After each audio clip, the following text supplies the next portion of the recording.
T-Soft shoots it, deflected right in. Pietrangelo save rebound. Stastny stopped by Pietrangelo. I don't believe that save. Neither does Peter Stastny. He can't believe the save that Pietrangelo just made on him as Frankie sparkly. Now that maneuver there to stop and rob Peter Stastny. He should get 5 to 10 for that. Hello and welcome to episode 36 of Tendy Talk, presented by the BLPA Podcast Network. This week I chat with Andy Oman of the Hockey Arsenal. I've known Andy for a few years now, and even though he runs a company that makes high-end composite player sticks at beer league prices, he was once a goalie, and we learn in our conversation a goalie again after many years. Without further ado, let's go to the conversation. Andy, thanks for joining me on the podcast. Sure. It's always fun to talk to you. For those listening, Andy and I go back a few years to the original Soda Stick Hockey Classic with the nice little Twitter battle before the before the first puck drop, and then somehow they had our two teams facing off against each other in the first game. Imagine that. Yes, somehow. Yeah. Great to be here. Thanks for having me.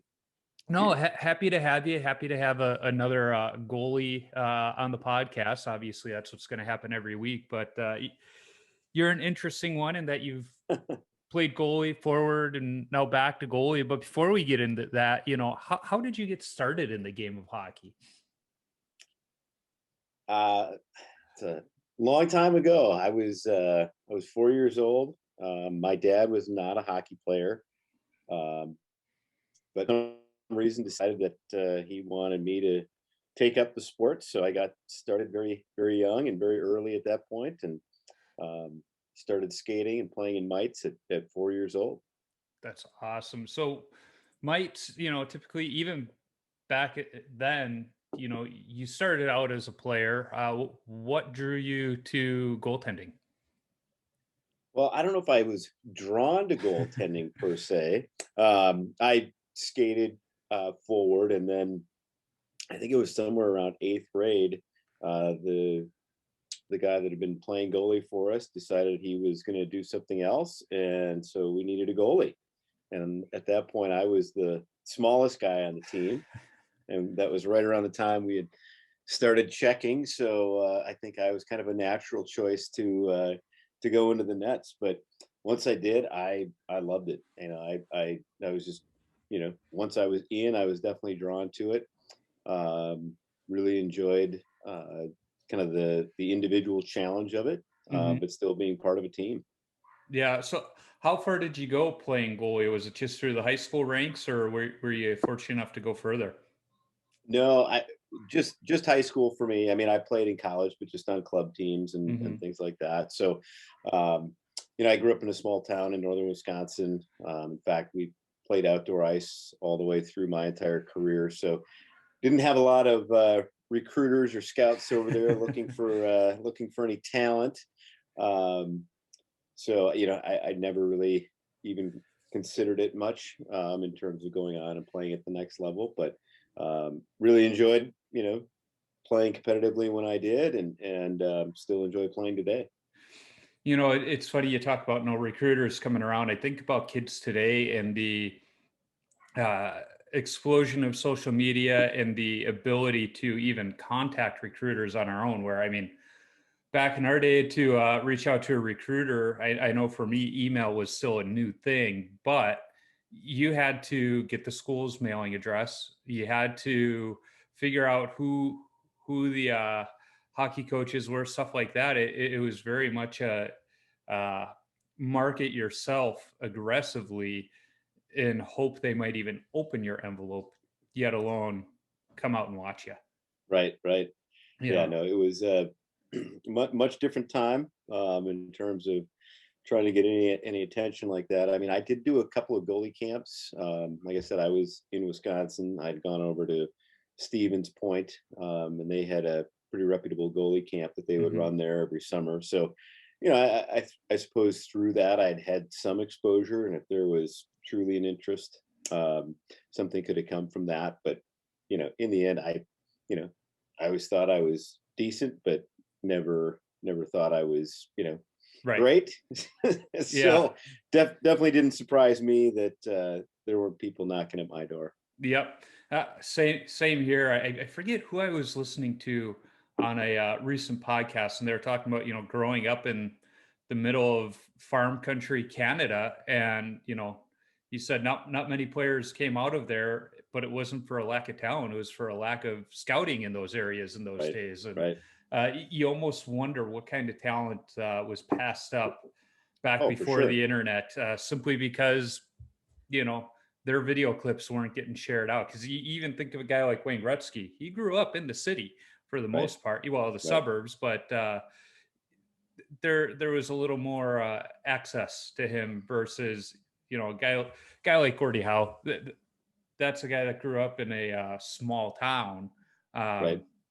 but he was just too good. It was going to happen. Was somebody had actually just shared this quote with me the other day. Not necessarily a hockey quote by any means, but relevant here. And I think they were talking about Martina Navratilova, and she was asked, how she became the best tennis player in the world, and she goes, "I'm not. I'm just the best one that's playing." And it's kind of that whole thing of, if the person who would have been the best player didn't, maybe they never played tennis, maybe they never discovered it, they didn't love it, whatever it is. But it was kind of a humble statement on her part, but recognizing that not only do you have to be good and be playing, you've got to be discovered, right? And I think that certainly is true, and exactly what we're talking about here. I mean, I played with a couple of skaters who are on our team, and to this day I've seen a lot of great skaters, and those two still are at the top of that list, and neither one of them really had much of a chance to go on and play either. So Yeah, absolutely. And it's not always about being discovered. It's sometimes the drive in the athlete. They might be a mm-hmm. great athlete, but they look at a guy like Dustin Bufflin. He could still be playing, but he doesn't have the passion for it. So Right. he says, no, I'd rather Right. be fishing. Right. Right. And honestly, there's nothing wrong with that either, right? No. That, I mean, you look at these top athletes and how they get there, Mhm. and I mean, you take a look at you know a Connor McDavid, Tom Brady, Tiger Woods, any of those, right? I mean, sometimes to get to that level, there's something else that you have to give up, and Mhm. um, you know certainly they've reached great heights in one specific thing, but that isn't necessarily always what we're striving for, right? That Yep. some balance and other things are sometimes good too. So I applaud those, the guys that can see that and are willing to not necessarily just chase the dollar, right? Yeah, I have great admiration for Bufflin, because in this day and age of everybody talking about anxiety and stress and everything else, he's chasing what makes him happy instead. Yeah. You Yeah, know, I think the money can really force people into making a decision that they otherwise wouldn't. absolutely, absolutely, it can. So you played, like you said, through college, playing club hockey. When did you decide you'd had enough of stopping hockey pucks, but still wanted to play hockey, and decided to hang up the pads and pick up the forward skates? Yeah, I mean, again, I'd say it's kind of like when I started playing goalie, it wasn't necessarily my choice. I was in grad school, and my brothers were both undergrad yet, and we were all on the same intramural team, um, playing at the U of M, playing on the ice at Mariucci. And I just remember playing in that season and thinking, man, my knees and back are pretty shot. And I think I played one more time after that, played another season at goalie, and I just decided that that was enough. Kind of hung everything up and never really planned to play again. It just kind of thought that was it. And then, oh, I don't know, probably 10 years ago, a friend of mine came up to me and said, "Hey, you're a hockey player, right?" I said, "I guess." And he goes, "Well, we'd love to, have some more skaters come out." I'm like, "Oh boy, I haven't been a skater for a while." So um, made the decision, went back out, and I've been skating for the last 10 years in different men's leagues. And the skating part always seems to come back pretty quickly. And I've talked to a couple people who took a long break from hockey, and once they come back, they almost sit there and go, I don't know why I left it. Because Mhm. when you get into the beer leagues, it's a different game, but it's a different game in a good way. It's, Yeah, yeah, everybody's out there for the fun of it.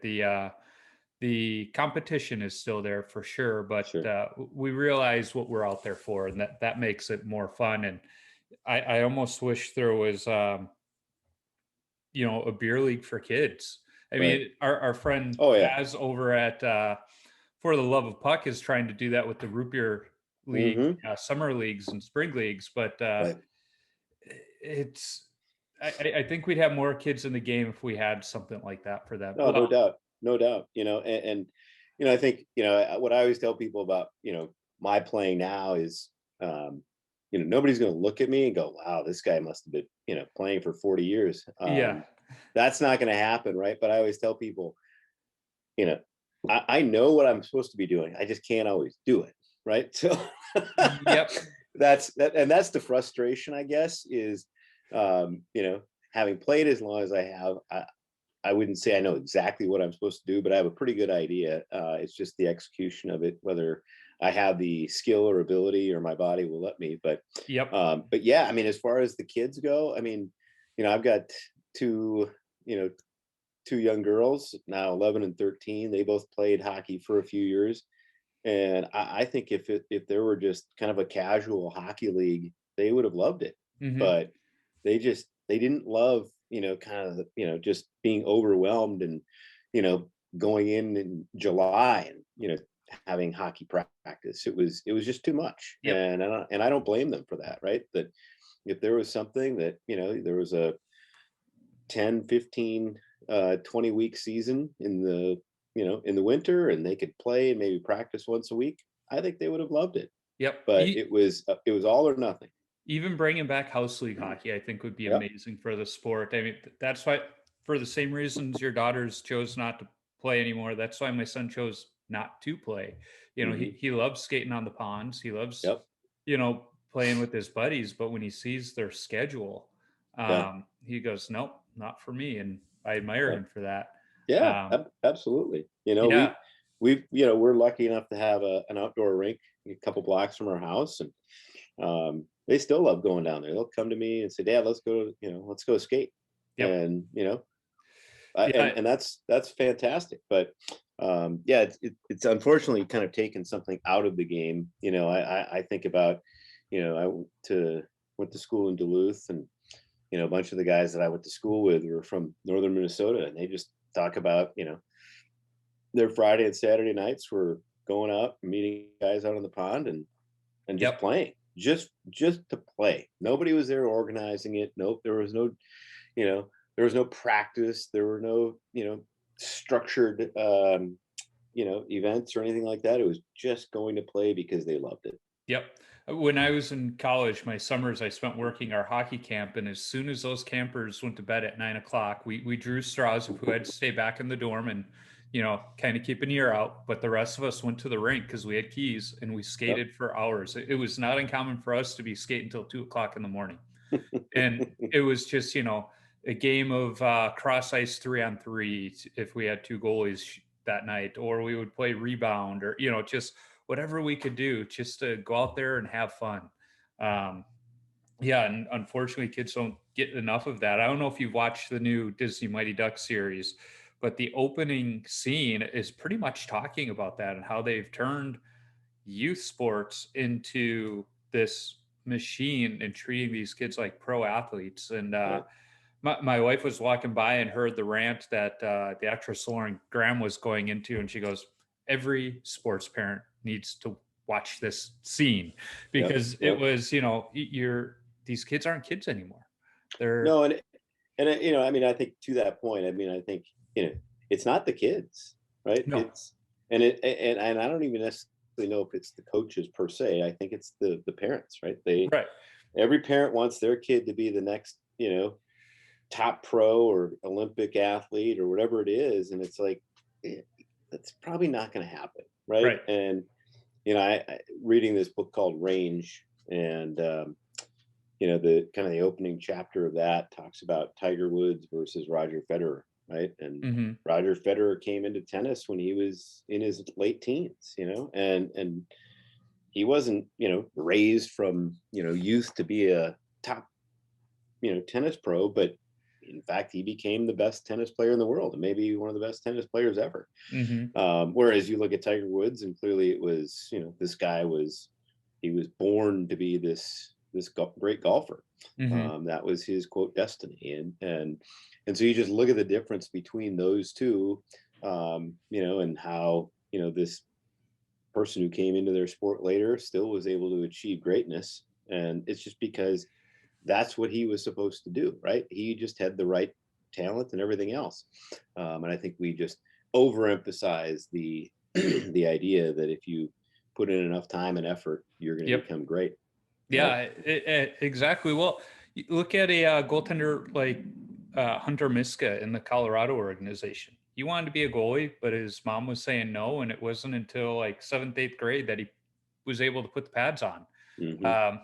And by his freshman year, he was a starting goalie in Minnesota high school hockey. Granted, it was for a new startup program, but still, he was a freshman playing varsity, and that lasted a year before he went to the national development program. And here he is now,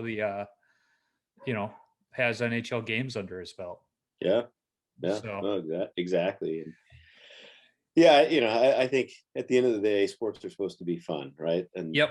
if we've taken that out, then kind of the whole purpose of having recreation is gone. Yeah. Now, granted, I was that athlete as a kid who would have wanted all of that stuff because I loved the game so much. I wanted to do anything I could to get better. But that's a different story. Sure. And there are kids out there like that yeah, Right. they love going and training all the time, and Right. constantly think about the game, and it's a Yep. tough fine line to walk with them because you want to feed that feed that side Sure. of them, but But still they're kids. You gotta almost force them to be kids at times too. right. Right. Well, and I mean, I do think that, if it's self-directed, I think Hmm. that's totally fine, right? I Yeah. mean, I think that's a line that, we can all work within. But when it's, parent or coach, or, if it's externally driven, and, the kid's dragging their feet to go, that's not the right choice. Yep. That's not the Absolutely. way it should be done. So, Absolutely. So, somewhere along this journey of yours of being a goalie, playing forward, you had this idea that somebody needs to make a quality composite hockey stick at what I call the beer league price point. How did you come up with this idea? And then how did you set it into motion to make it a reality? yeah.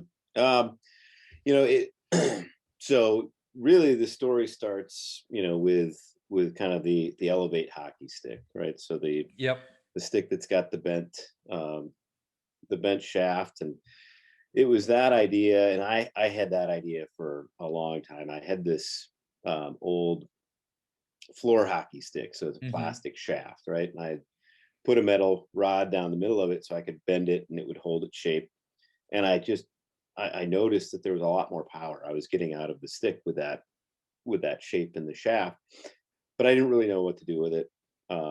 Funny, goes back to when I was coaching my older daughter's first hockey team. One of the other Hmm. coaches was a patent attorney, and decided, well, this seems like a sign. Maybe start with a patent. So we did, and got that started. And once we had the patent filed, I needed to figure out what to actually do, how to make these things. So reached out to a guy, through LinkedIn, and he said, "Absolutely, let's talk about it."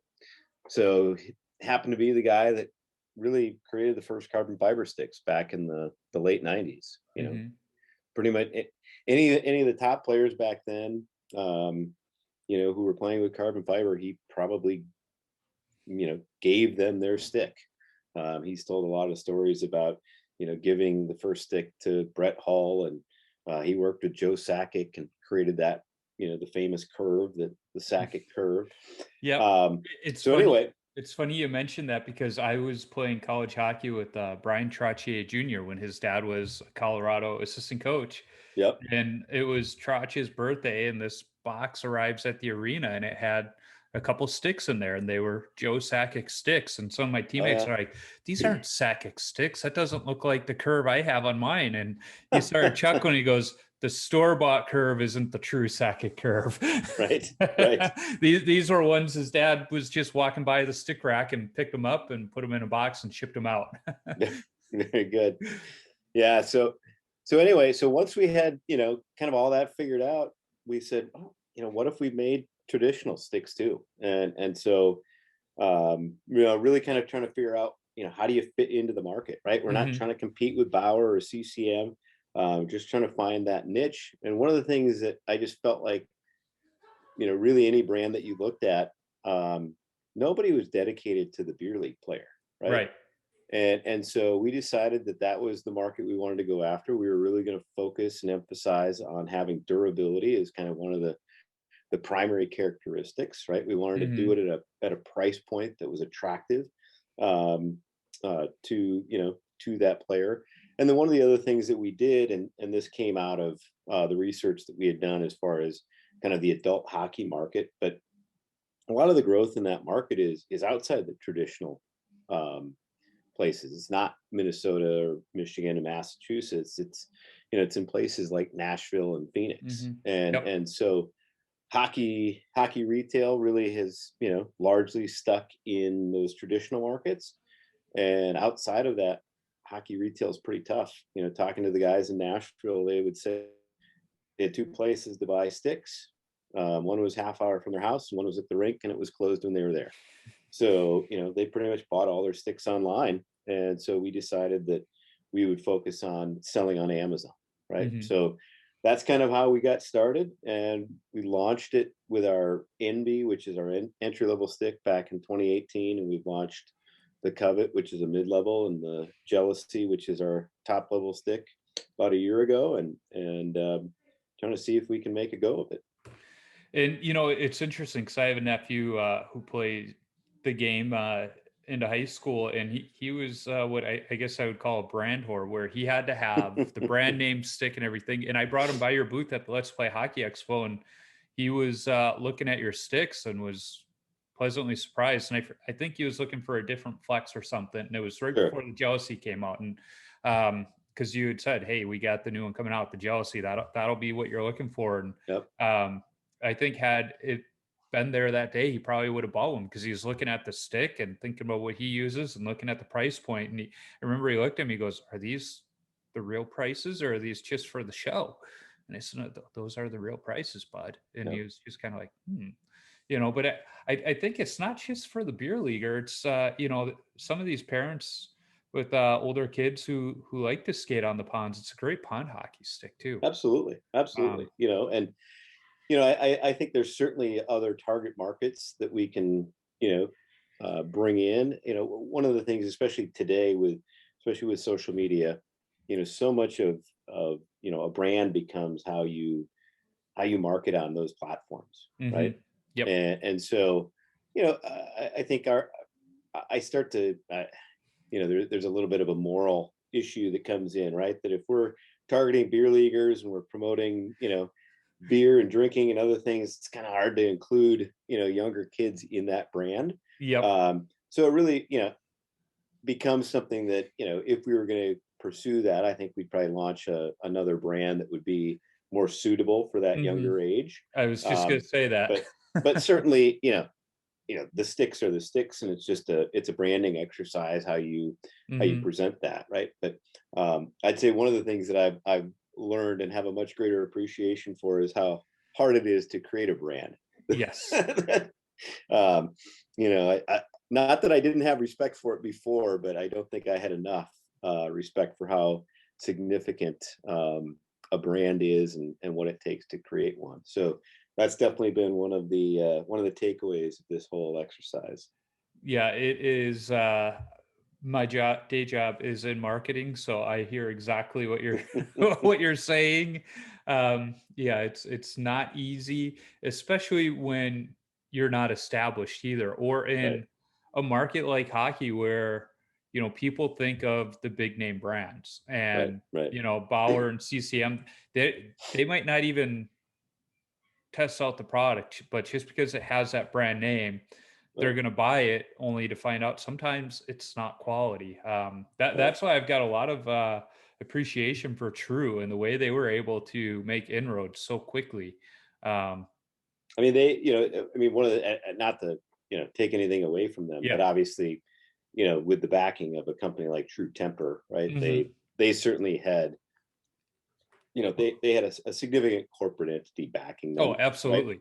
And the same with, many of these other brands that are out there that, I think Warriors waned a little bit, right? But I mean, I look at the sticks that are out there today, and essentially all but CCM really didn't exist when I was a kid. Yep. Bauer was not a top tier stick, right? No. That's not what Well, they were. People were using Vic, right? Bauer And was Cooper when we were kids. exactly, right. Vic, You know, Bending Branches, Montreal. yep. Uh, Yeah. there, There are a there lot of other stick brands other than than Bauer. So CCM really was the only one that when I was a kid, or growing up, would have been a brand that people would have used. So they certainly evolve, right? But Yep. it's a big ship turning in the night, right? So it doesn't Yes. happen fast. Yeah, Titan sticks were the big ones too for Yeah, yeah, players when we exactly. were young. I'm sure there were probably still some Northland sticks sitting around some of the pro shops if we would have Oh, looked hard enough. for sure. I mean, you look at like, I mean, Bending Branches was, kind of that new up and coming one that Yep. became very popular, right? Yeah, I mean everybody had a Sherwood stick in their. Sherwood, Uh, yeah. in fact, that's what I use out on the pond these days when I'm skating with the kids. And I've told the story before. My daughter wanted a hockey stick for skating in the backyard rink, and she's not a player, so I wasn't going to buy her a composite. So I went to the pro shop and got her a $20 wooden Sherwood Feather Light coffee curve.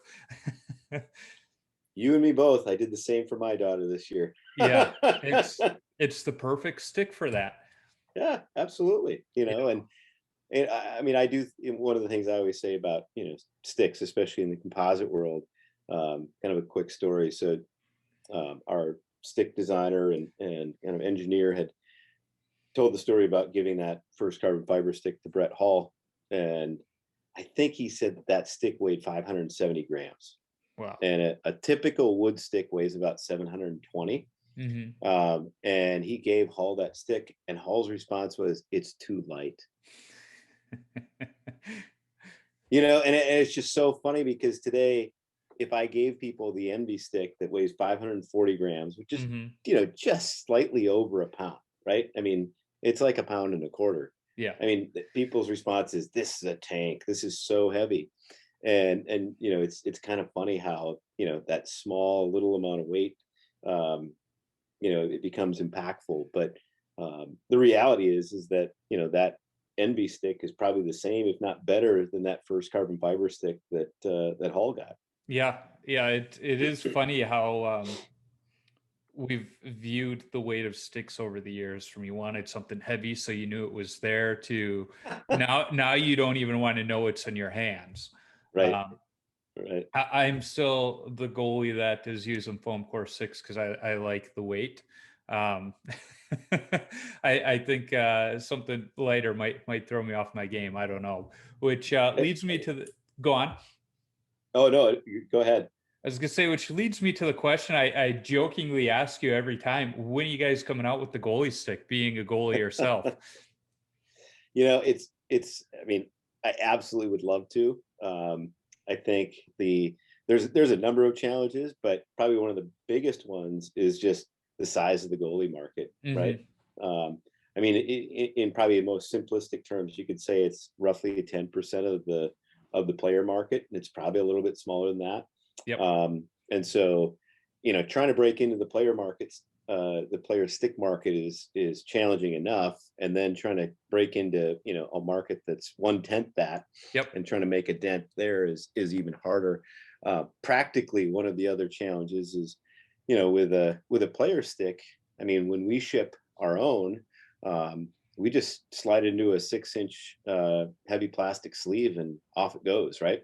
But with a goalie stick, you wouldn't be able to do that. That paddle is just, too wide, and the blade just a little bit longer. And so shipping becomes a challenge with that too. And so, there's certainly a couple things that hold us back. It is absolutely part of the plan, and we hope that we can get to a point where we've got enough momentum that we can make that happen. Well, when that happens, I will happily be one of your first customers, just because I think we'll take care of you. Don't worry. I was gonna say we know we got a brand ambassador. I think I backed myself into the corner of having to buy a few when you do that. We take care of the people who take care of us. So yep, absolutely. We appreciate that. So when we were exchanging texts not that long ago, you said something to me that was somewhat surprising. You said you recently put the pads back on. What was the cause of that? So, I'm playing in a hockey finder league, and our goalie on our team was being deployed back to the Middle East. And so he was going to be gone for the rest of the season. And I had kind of been threatening a little bit that I would, jump in the nets. And, like I say, it's probably been 10, 15 years, something like that. And so I got the call and they said, "Do you want to play?" And I said, "Sure." Now I will, go back to a little bit when I started to play. And I mean, my goalie coach when I first started, this guy was as traditional a goalie as you could possibly be, right? We were sitting there carving arcs with our skates and doing all the, the leg saves. I loved those drills. Oh, honestly, one of my favorite saves. I can replay it over and over in my head. A guy coming down a breakaway and he's coming across the net, and I kick the skate out, arc it out just perfectly, point the toe. I catch just, the smallest fraction of that puck. It goes off the tip of my skate, off the post and out, and my teammate comes around the net, picks that puck up and goes coast to coast, and we win in overtime. And I just think of that save and I'm like, that never would happen, right? Not today. But anyway, so I eventually then started to emulate guys like Hextall and Waugh, who were really starting the evolution of being a goalie. And so everybody called me a flopper, right? They said, "Oh, this guy is on the ice all the time." And I bet I was probably on the ice 25% of my saves. Yep. And so I was kind of in that transition phase of going from the true ultimate stand-up goalie to the butterfly goalie today. But I got pads from this friend of mine, actually my business partner, and I put them on. And I'm like, I have no idea what I'm doing with these things. Where are the buckles? They're about a foot longer than anything I've ever used before. And I quickly discovered I don't know how to actually drop down into the butterfly with these things. Because the way I would have done it, right, I would have just dropped straight to my knees. Yeah. And so I literally had to go out to YouTube and start, watching some videos, some good Kane Van Gate videos, and learn how to do the butterfly. Yeah. It was crazy. Some Maria Mountain videos on how not to injure yourself. Well, and that's funny because when I was playing, I never had an edge on my blades, right? Yep. I had a zero radius, on my skate. So I didn't, this edge thing was freaking me out. I'm like, I am going to do something to my body that I don't want to do because I'm going to catch that edge. But I sat there and I'm like, half the time when I was playing recently, I was doing something between, the way I would traditionally just drop to my knees and the butterfly with these new pads. And so I was kind of in this awkward motion all the time, right? It was never quite natural. I need to get a few more reps in to really get it down. But the other thing that was much different, especially having that edge, was moving side to side. That just was a completely different thing for me. having that edge there to push off from. So, I mean, it just was a very strong signal that the game has changed, right? And how Yep. different playing goalie is now than it was when I was playing and started learning. Hey, I'm testament to the fact that you can still play the game the old way, though. Oh, I mean, Joe, there is nothing I enjoy more than watching your videos of you, because I'm like, that's how I would play, right? I Yep. mean, it's just like, the big windmill kicks and all that stuff. I'm like, yes, that is fantastic. I love that. Well, I remember at the playground puck tournament, you were mentioning to me you were watching one of the games. I made a save, and somebody's asking how old I was because. Yeah, and I was talking to the guys at the Ultimate Fan Cave, talking with Jordy, talking with Yep. Ken, right? Yep. I've And talked to Jordy. and Ken's in our category, right? Yep. And what I was telling Jordy was that I think my style of play really kind of took guys off their game. I mean, I had one of the better guys in our league do he ended up getting a penalty shot, and so he comes in and I ended up making the save. And I after the game, I'm like, you took it easy on me, right? And he's like, no. He's like, I didn't know what to do. I kept waiting for you to drop, and you never did. Well, that's because we were taught that the shooter makes the first move. Right. You So I was talking to Jordy, and he said, yeah, he goes, if Ken could just play one, if he could just play the first period, he would win every game, because guys they're not used to that, that style of play. And then eventually they kind of get used to it. And by the second and third period, they're catching up with them. But, that it definitely takes people off. And I know I've worked with some goalies, and I'm like, okay, you can drop most of the time, but how about we stand up sometimes, right? Yeah. It's almost that poker mentality of don't be so predictable. And I remember this was probably a couple years ago. Oh, go ahead. I was gonna say, I remember watching the state tournament a few years ago, and I swear every time the puck crossed the blue line, this one goalie was on his knees. Yeah. Like, there's not even a shot coming, right? Yeah, he was just doing all of his movements down low, and I don't know why the other team didn't realize, hey, if we just shoot high, we have a better chance at scoring. But they kept everything low. Is the darndest thing. Right. Well, and this was a couple years ago during the Stanley Cup. I think it was the final when Pittsburgh was there, and I think we were talking about Matt Miller, but I was having a Twitter conversation. Not that I know him or know him well, but Tom Chorsky, and we were talking that, today the modern 5-hole is kind of upper blocker side, right? Yep. That the 5-hole has just moved from, where it traditionally was, to that upper corner. And, if skaters just focus on that and shoot there, probably going to have a pretty good chance of making them. And I think in that particular case, I think 7 of the 8 goals that have been scored, were all upper blocker side, and especially when you're talking about NHL guys, they can absolutely do that. Yeah. It's crazy the skill they have. I was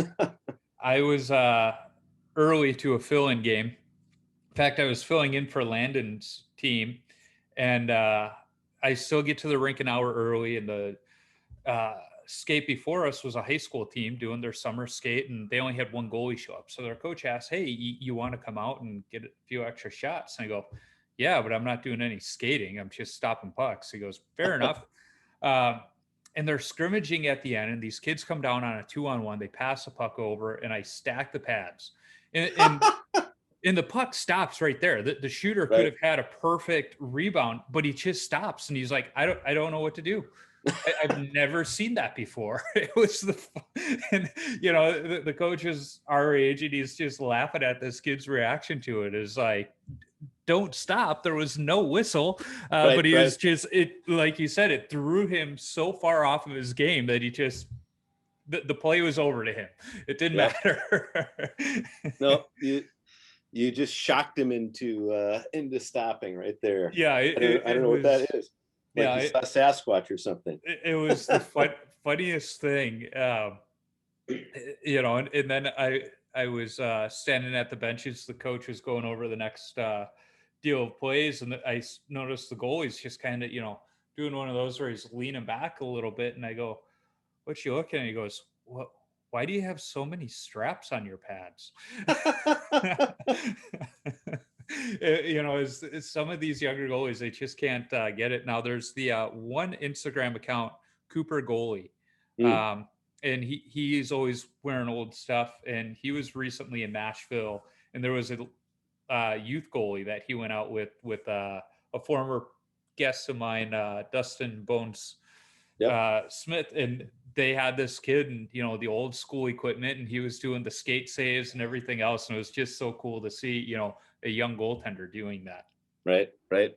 Yeah. um well, I'm looking at time, and I don't know how many of my podcast episodes you've listened to, but I finished them off with a list of rapid fire questions. All So right. Let's um go. yeah, so what's the craziest coaching moment from your playing or coaching days? Well, so my senior year in high school, our coach was he was a surgeon, and I was playing a game. I dislocated my knee. He came out on the ice. He put it back in, and he's like, "You're good, right?" I'm like, "Yep." And I stood back up and played the rest of the game. And so now I look and go, "Yeah, my knees and back are kind of shot. I wonder why." Yep. But Yeah. the fact that there was basically no injury timeout or anything. It was just, we'll just yank that thing back into place and off we go. Back for the next shift. Yep. That's awesome. So what is your favorite goalie mask of all time?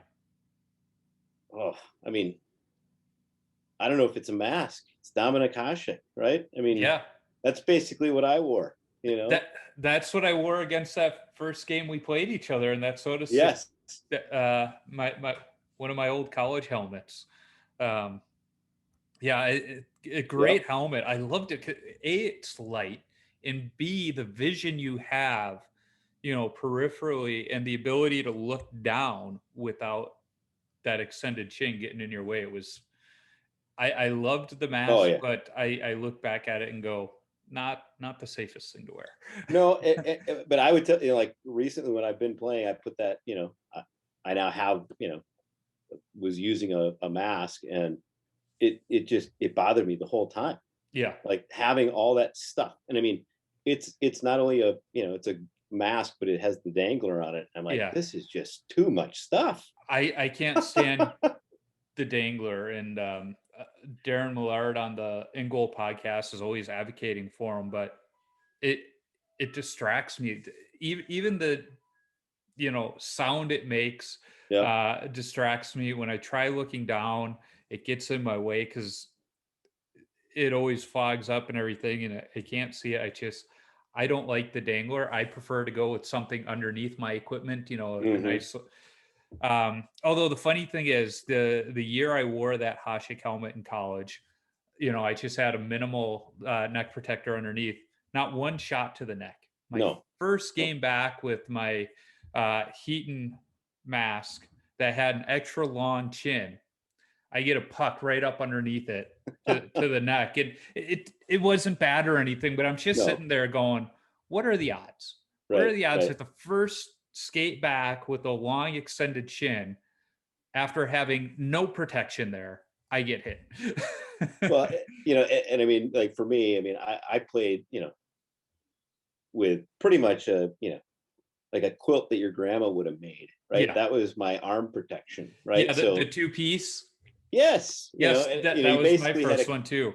a catcher's chest protector with this quilt on your arms, right? So Yeah. freedom of motion was, and so now you get into these things that are like RoboCop, and I have, it's like all this stuff kind of in your way, in terms of getting around. So I definitely have struggled with kind of the amount of padding and protection that we have now. Yeah. Well, it's funny because all these new chest protectors and everything else, I'm still wearing the one I had in college in old Brian's, because even though I'm bulked up compared to the old two piece days, it still gives me that momentum. You know, Right. there's a few spots I get a stinger every now and then, but I came up in the game when that was normal. So Yeah. I'll stick with the stinger and feel the puck Yeah. versus not being able to move. Right. Right. I think it was Ron Tugnut I was having the conversation with when we said uh, goaltenders are almost too protected these days, that they don't have that fear for the Oh, puck. I mean, honestly, when I played 3 games recently, and I literally can't remember feeling one puck, not in any kind of meaningful way, right? Yep. Yep. And I mean, to me, not that I want to get injured, but I mean, there's something about feeling that puck, Yeah. and I grew up doing that, so I mean, to me, there was never a fear of it. And I Right. think, I mean, one of the things that happens is, playing beer league, I will play defense a lot, and I'll stand in front of those pucks, Yep. and I really don't have anything on, right? I mean, I don't wear shoulder pads, and people are like, "What are you doing?" It's And I'm probably like, still more than what you wore when you first started skating. and I don't think about it, but if you want to talk about goalies not wearing much protection, I played lacrosse and played Oh, yeah. goalie in that, right? And I mean, pretty much wear a helmet, maybe some leg pads and a chest protector, and that's it. And that Mm-hmm. that ball is probably a little bit softer than a puck, but I think it weighs the same, if not a little bit more. So Yeah. it's more than that. It's that 5 ounces, and it comes whizzing in there just like a puck does. Yeah, it's crazy how far the game has come. For the most part, for the better. But I remember, back when we were coming up, the idea of warm-ups was to literally give goalies that feel for the puck, Sure. not to get them ready, but it was you wanted that feel for the puck. And I still remember I met Steve Larmer as a kid at some autograph session at our rink. And I walked up and my teammate's like, "Yeah, he's our goalie." And he goes, "Prove it. Where are the bruises?" And I could lift up, both sleeves, both pant legs. He's like, "All right, you're a goalie," because that was normal back then. It's not like they were, debilitating bruise, but it was just enough where, No. yeah, you had those bruises as a goalie. And it was almost your battle badges of honor. If Child Protective Services had seen me when I was in high school, they probably would have had a case against my parents, because I was pretty much just one big body bruise. Yeah. I remember one goalie coach said, "I don't trust goalies without bruises." Because it meant they weren't getting in the way of the puck. No, that's right. Or scars, right? Yeah, exactly. So what was your favorite rink to play at? Let's see. I mean, I've played at a lot of different places. Honestly, I mean, I always, just because it was outdoor, because it was, my hometown rink, that rink that I grew up on. I mean, it's probably one of the ones that I have the most, fond memories of. I, there's just something classic about that, to have said that, as a senior in high school, I was still playing on outdoor ice. Mhm.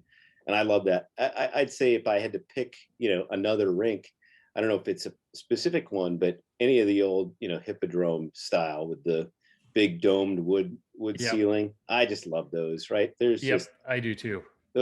and there's something about the sound in those that, you get a crowd in there. I mean, they're louder. I think those are a fun place to play. And there's a different smell. It's that Yep. smell of the ice mixed with wood. Yep. It's hard to explain, but any hockey player that's been in one of those understands exactly what I'm saying. Yep. Yeah. What's this one I kind of chuckle asking, but what's your favorite goalie stick that you've ever used? Because I know what your favorite player stick is. Now, yes. Favorite goalie stick. I mean, I honestly, I don't know if I have a particular favorite one. I mean, when I started playing here now again, I found my old Vic that I had, and I probably it was probably illegal what I was doing, but nobody said anything. But I would, we've got our our friend Corey making the goalie guru, right? Mm-hmm. And I used to do something similar to that, and I would drill a little notch out of the top of the paddle. Yep. And so I had that little place, and that way I could get my finger in there, get a little bit better grip, but I could slam it to the ice and not chop my finger off. Yeah. Well, the trigger grip, I mean, that's you see that quite a bit sometimes with these NHL goalies. I always butcher his name, the Finnish fella for Nashville with that cool mask, Casper. Yeah, I always butcher it, so I try not to say it. But he's got one on his sticks. Eagle actually sold one for a while with the trigger grip already on there. okay. Before you gave me that first generation goalie guru at the Soda Stick Hockey Classic, I was very close to doing the same thing to my stick of notching a little trigger grip in there for that same reason. Yep. So what is your favorite youth hockey memory? We, what was he, 1987, we won the state championship in Wisconsin for the Bantam C. So not necessarily any kind of elite hockey, but that was pretty fun to be part of that team and be able to go through that and get out on the ice and just kind of celebrate. Not quite like winning the cup, but it probably felt that way to us. Yeah, absolutely. So what is the best chirp you've heard on the ice, off the ice, directed at you, not directed at you? I don't remember. I don't think I actually remember the specific chirp. But it still makes me laugh today just to think about it. But we played in northern Wisconsin. One of the teams that we played against had outdoor ice, and there were a couple of different places that we would play. And I remember having like moms of the other team standing down, at our end, right? Because that's where their sons are going to be, shooting the puck. And they would sit there and they would chirp me and, just say all these things. And I would get so fed up, I'd skate over to the wall and, chirp back at them. And I'm like, this is just ridiculous to think that there's some mom that's out here chirping this, 15, 16-year-old playing this game. But they did. And like I say, I wish I, could remember some of the things that they said, but it just remembering back to that was it just kind of this comical thought of that scene, right? Yeah. Now that you say that, I'm trying to I don't even remember what the kids were saying, but we're playing in the Blackhawk Charities Christmas tournament when I was in high school, and there were like 3 kids at this rink. Just, their buddies were playing on the opposing team, and they were just saying stuff. It was so vile and not like mean spirited, but just vulgar. To where I talked to the ref and he kicked him out of the game. I was like, well, I didn't think you need to go that far. I just thought you'd tell the kids to, pipe it down. There's young kids here. And he's like, no, because there's young kids here, they don't need to be here. I was like, well, okay, but now you make me look like the bad guy. Right. like I got thin skin or something. And I was like, I just wanted to mention it because there were little kids here. Right. Yeah. So what is the worst post-game beer aside from having to have one with another goalie and full equipment at the bar?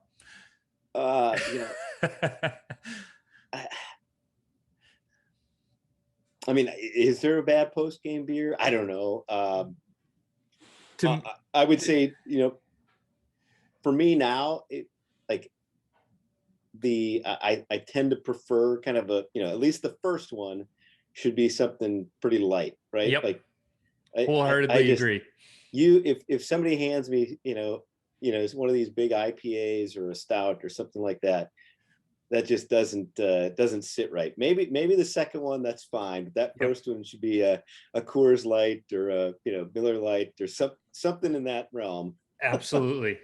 To me, the only bad post game beer is a warm beer. I'll still drink it, but it's still still bad. We had a younger player on our team. He's maybe 22, 23 years old.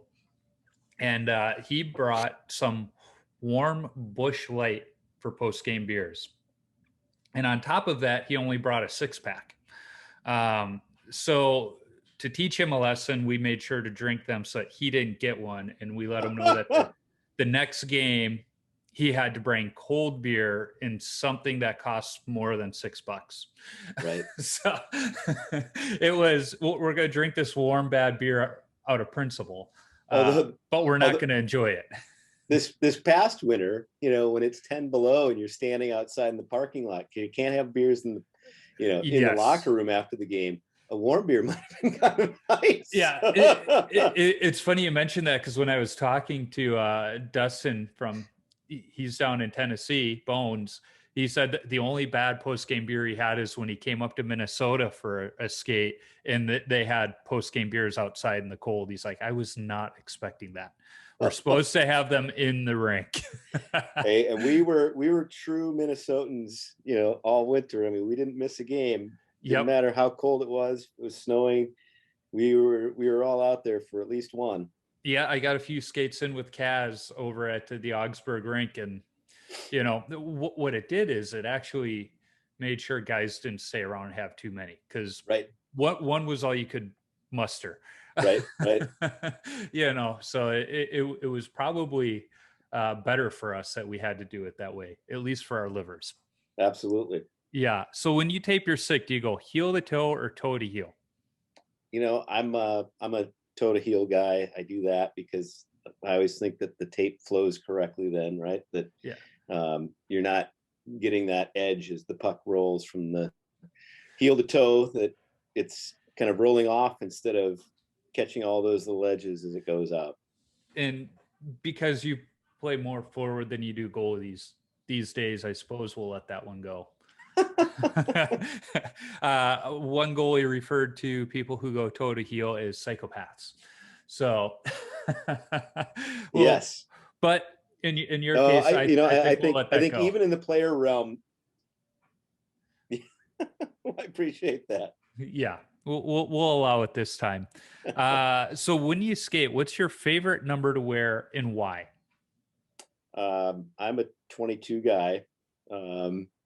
And I'd say most recently it probably goes back to Cal Clutterbuck, and I just always appreciated kind of the workman way that he went about his business on the ice.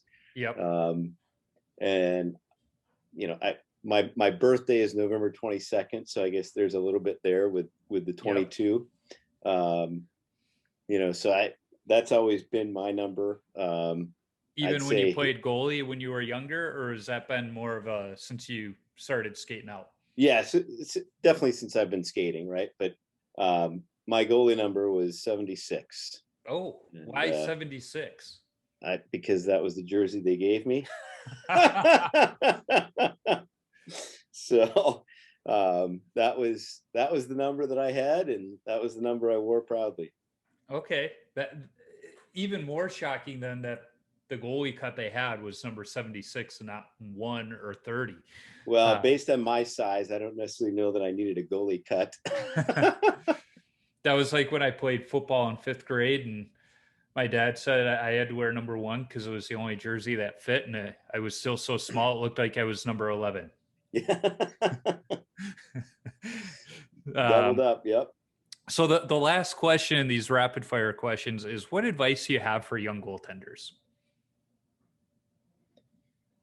I mean, I think probably the thing that I would tell anybody starting to play goalie is, try to make yourself as much part of the team as you can. Mm-hmm. Right. I mean, it's hard.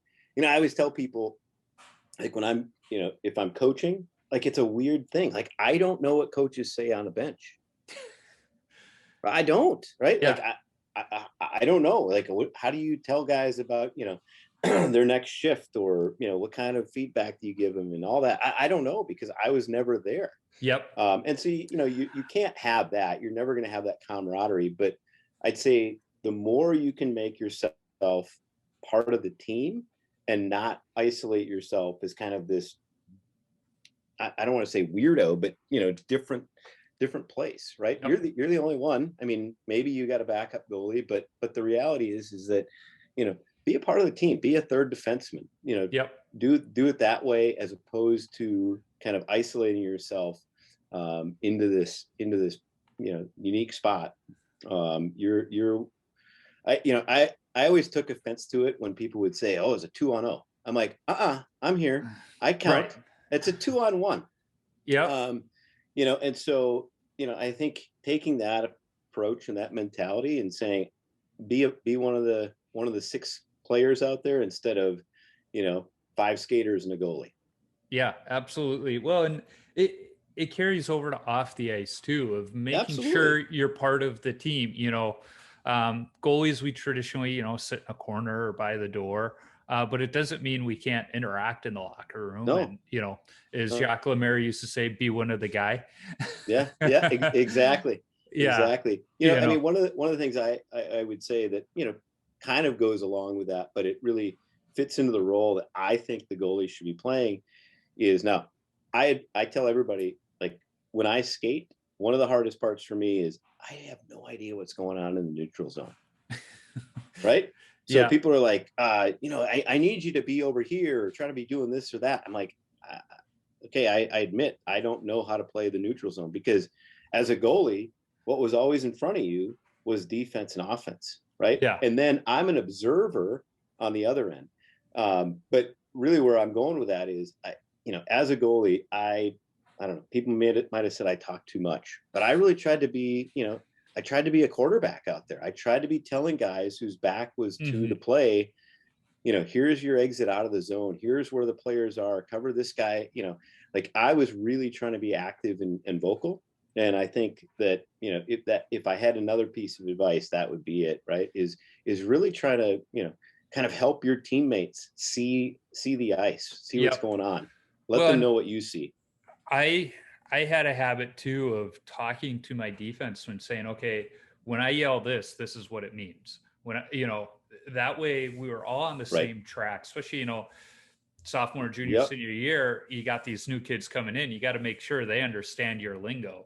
Because if it was a 2-on-1, if I yelled man, it meant take the trail guy. If I yelled pass, it's meant play the pass. But that could easily be interpreted the other way. If they were skating the puck behind the net, I'm their eyes in front of them while they're going behind the net. So I'm letting them know what's going on. Or if they're skating towards me with the puck, I'm going to let them know what's going on behind them. So they know either keep going behind the net, do the drop, whatever. And it's important to talk to your defenseman, at least your defenseman, to let them know what those audible cues are, so that they're on the same page as you, because they could easily be misinterpreted as something else. But on top of that, make sure you're using them in practice. Don't be the quiet guy in practice. Yell them out in practice, so at come game time, if you're yelling pass, they know that means take the pass. So they don't have to think, what's he talking about now? So that is great advice. And you talk about not knowing what coaches say on the bench, because you weren't on the bench. I was on the bench more than I care to admit, so I do know what coaches say on the bench. And it was usually telling me to pay attention to the game. Right. Yeah, I remember in college, they would deliver box lunches between periods. And I had a habit of sticking 1 or 2 of them in my breezers to take back out to the bench and sneak some sandwiches and snacks. In the one game, the coach catches me eating my sandwich, and he goes, "What are you doing?" And I go, I'm eating my sandwich. And he just looks at me and goes, "Do you have another one in there?" I go, "Yeah." He goes, "Give it to me. I'm hungry." So I didn't get in trouble that game, but afterwards he goes, "Be a little more discreet, would you?" So, yeah. Well, those are all the questions I have, Andy. Where can folks find you guys online so they can snag up some of these awesome Arsenal sticks? Although I do have to say, the best your Arsenal stick rack ever looked is when I put my goalie sticks in there at tournaments. There you go. Well, and hopefully we can make one that's that's got our logo on it, and fill it up that way. Yeah, so online, thehockeyarsenal.com, and then for the bent sticks, we've got elevatehockey.net, which was kind of a fortunate coincidence. So we got to put the .net in there. I always thought that was kind of fun and appropriate as a hockey company, right? Yep. Yeah, and I still remember that first game in the Soda Stick Hockey Classic. We're lining up for a face-off when one of my teammates looks over and they go, "What's wrong with that person's stick? Is it broken?" And I'm like, "What are you talking about?" And I saw it. I was like, "Oh, that's kind of interesting." Yeah. So, yeah, because I mean, when you guys do come out to tournaments, you do tend to bring a few extra sticks with for people to try them out, which is fantastic. It's not often people get to try out a stick in a game situation right before buying it. So always the best way to do it, right? Yeah, I'm sure that's led to a few more sales because of that. We try, we try to kind of get people exposed to it, see, at least that it's, not any worse than a stick they might buy, right? Yeah. But, even though it's unknown, I mean, we really believe that the quality of the manufacturing and the materials and all that is the same, if not better, especially when you talk about durability. Yeah, I was talking to one of my teammates does have one of your sticks, and I asked him, why did you buy that stick? Not letting him know I knew you, and he goes, "Well, they're as good as the Bowers and the CCMs and the Warriors." He goes, "But it doesn't matter what I buy, I'm going to break it. So I might as well buy something that's a little bit cheaper if I'm going to break it." And I went, all right, there you go. Then I have another teammate where he just knows he's going to break sticks, and he's not going to score many goals with his shot anyway. So he just buys the cheapest wood sticks he can find. Yep. Yeah. And I appreciate the guys who use the wood sticks, right? That, I mean, there's definitely a nostalgic value there. Yeah, they're always recognized on the ice at face-offs. They're like, there's somebody using a wood stick. And they're like, well, it's still a one piece, because every once in a while you come across that guy still using the old shaft, two-piece stick with the shaft and the blade. And the biggest question for them is where are you still finding blades? Yeah. I know I've had a few people ask me if we know where they can get blades for those. But I mean, one thing I do say about the composite sticks versus wood is, I mean, no matter what you do, the composites are very well controlled in terms of their construction and design, whereas wood sticks, you're kind of always at the mercy of Mother Nature and what kind of grain they put into that particular piece of wood. They can do all the selecting you want, and at the end of the day, it's still a natural piece of material. So yeah, I forget who the goalie was I was listening to talk, and he was a holdout for the foam cores and the wood sticks for as long as he could, because he liked them. But eventually he had to switch over. And, he said that the thing was with the old sticks, they'd get a batch in and he'd have to go through each and every stick and see which ones were good and kind of reject the ones he didn't like. Because of that, he said, with the composite sticks, I get the same stick every time. I don't have to worry about it. I can just pull it off the rack, throw some tape on it, and I know it's going to be the same as the last one. Yep. And that there's definitely a benefit to that. I mean, I do know that there are pro players who are still, even amongst their their composite sticks, they're still selective and very selective. In terms of picking those out. There's going to be some very subtle differences, not anything like a wood stick, but they're sensitive enough that they can pick those differences up. I had a pro player tell me that Sidney Crosby was one of the long holdouts on going to full carbon fiber. He would use a carbon fiber shaft with a wood blade, but the first year he scored 40 or more goals was the first year he used an all carbon stick. Yep. Yeah, and it's funny you mentioned the pro players. They'll still reject the composite sticks, and they should be that dialed into their equipment. They're the best at what they do. They can feel things in those sticks that you and I can't. That's why they're pros. Yep. Oh my gosh. I mean, they're I say this not disparagingly, but it's Princess and the Pea, right? Just that the most subtle difference they can pick up. Whether that's the flex or the kick point or something else. They've got that sensitivity just dialed down right down to the finest detail. Well, I had Eddie Belfour and his son Dane on a previous podcast, and they were talking about equipment. And Dane was saying, he would get new pads and he'd take getting used to, and and then he said, then my dad would pick up a pair of pads to be like, yep, these feel good. They feel like they've got a shutout in them. And he's like, what are you talking about? And they both played pro hockey. One a little better than the other, but it was just funny. And that difference of, somebody who was able to play pro hockey versus somebody who's a Stanley Cup champion Hall of Famer, and Right. how they feel that in their equipment. They just know they have that sense. It's like a NASCAR driver. He can Right. feel things in his car that you and I would never feel. Right. So Yep, absolutely. yeah. Well, Andy, I appreciate your time and flexibility on scheduling. Listeners won't even know that we had a couple different times and dates, and life got in the way. So here we are on a Sunday recording. So thank you for your time and flexibility. Oh, this is fun. This is great. Always fun to talk to you. Enjoy talking about the tending the nets, and that's my in hockey that is my first love. But. Yeah, that's where the heart lies. It's just the knees don't cooperate, right? Yep. So I do have to ask, when you went back into the net, how did it feel? I got to tell you, I can't remember being that nervous. I was just super nervous. I'm like, oh my God, I don't know how this is going to go. And it didn't go as well as I'd hoped. Mm-hmm. And it was just, I think it was kind of that clumsiness of being caught between trying to play the modern style with the modern, equipment and what I naturally would play. Right. Yeah. And so, I absolutely loved it. It felt, right to be back there. I just, I really had a confidence. Unfortunately, I didn't necessarily get to execute to that confidence, but,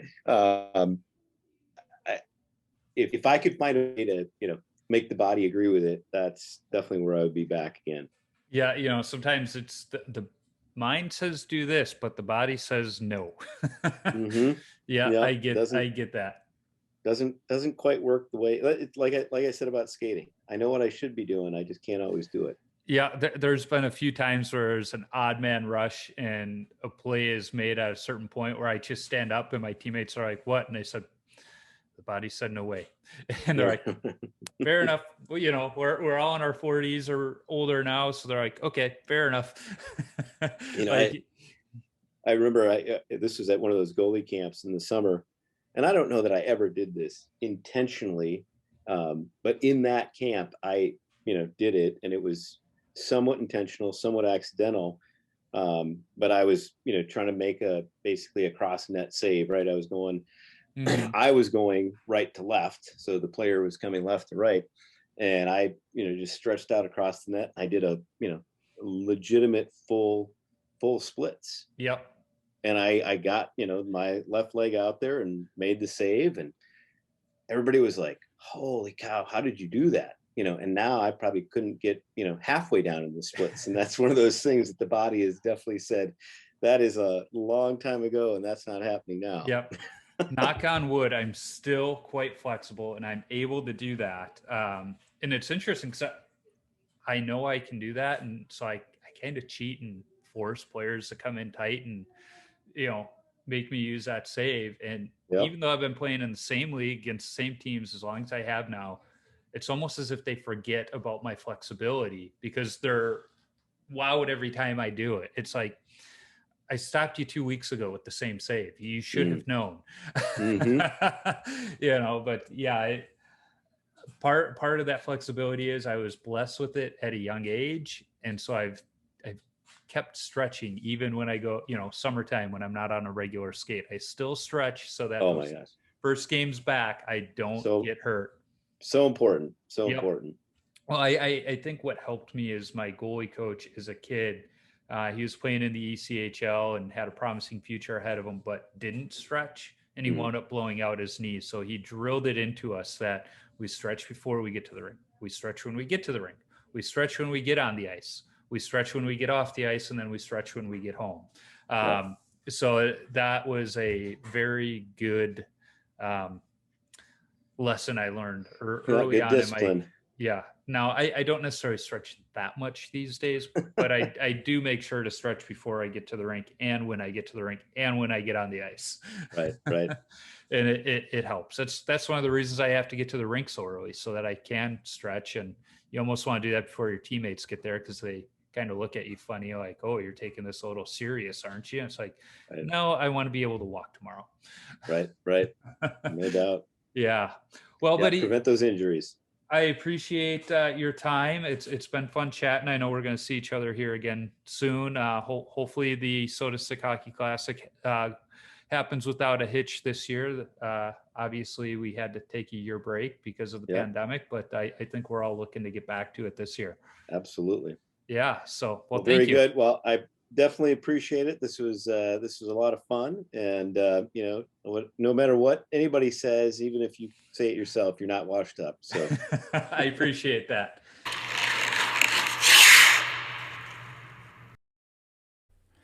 It's always fun getting a chance to talk to Andy and pick on him that the hockey arsenal doesn't make a goalie stick yet. I totally get the reasons though, but look forward to maybe one day being able to rock a hockey arsenal goalie stick in the beer leagues. If you're a goalie coach needing a player stick to shoot on other goalies, looking to shoot around on outdoor rinks, or you're an enlightened skater who likes to hear what goalies have to say, give the Hockey Arsenal stick a shot next time you're in the market for a new stick, or just pick one up because you can. You can find the Hockey Arsenal online at thehockeyarsenal.com and find them on Facebook, Twitter, and Instagram at The Hockey Arsenal, all one word. You can find me on Instagram, Twitter, Facebook, and YouTube simply by searching for Washed Up Goalie, and I'll pop up. Visit washupgoalie.com for some great hockey-related content, my beer league hockey video highlights when I'm able to find skate during this pandemic, and of course, all podcast episodes. If you want some Washed Up Goalie or Tendy Talk apparel, be sure to visit my threadless shop by clicking the merchandise link on my website. I just made an order this week to check out some of the products. If you like this podcast, go listen to the BLPA Big Show. It's the OG BLPA Podcast Network show. The BLPA Big Show is a couple of beer league hockey players chatting about beer league hockey, draft experience shenanigans, and exploits from around the game. The show is hosted by Nick Jones and Trish Dangles, a former Tendy Talk podcast guest, with other co-hosts filling in occasionally. I need to thank the band The Zambonis for allowing me to use their music on my podcast. You can download their music on iTunes or listen wherever you stream music from. I'm working on lining up other goalies to talk to as well. If you are a goalie or have connections to a goalie who I should talk to, shoot me an email at washedupgoalie39@gmail.com or send me a DM on social media. Let's not forget, if you are a brand who wants to sponsor the show, be sure to reach out to me. I'd be happy to talk. And finally, if you like what you hear, be sure to subscribe, rate, and comment on the podcast platform you're listening on. It's a quick action on your part that helps others find Tendy Talk. Until next time, keep your stick on the ice and your body square to the puck.